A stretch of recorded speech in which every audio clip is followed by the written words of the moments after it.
We're gonna call this my birth vlog, except I had no idea I was actually going to have a baby when I got in the car. So spend exactly 36 hours in the hospital with me. We're going to arrive pregnant and leave with a little baby in our arms. I'd rather be safe than sorry. My parents are a 20-minute drive from our house. We're a 30-minute drive from the hospital. That's 50 minutes. It's our third baby. And I feel like things could progress very quickly.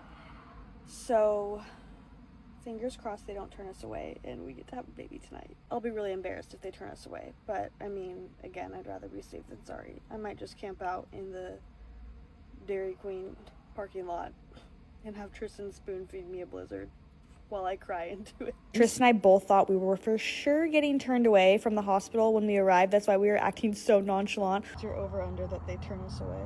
I'd say we have a pretty high chance of being turned away with how calm you're being, right? We'll see. Better safe than sorry. I was nonverbal last time we came here, literally, because I was in so much pain. Also, as we were walking in, a leaf, or what I thought was a leaf, blew onto my stomach, so I grabbed it to take it off. It was a full-blown grasshopper. I screamed, and he definitely thought that my water broke and told me to never do that again, but like, you would scream too if a grasshopper flew onto your stomach while you're walking to the hospital to potentially have a baby. Okay, that's not the story that you guys wanted to hear whatsoever, but this is not my birth story. This is just the birth vlog. As you can see, we checked in, we were in triage, we walked around the hospital a little bit, did a little tour until it turned midnight, and then we got a room. I was basically just giving a tour of what was on my bedside before I got the epidural. Yes, a trash bag, you know what that was for.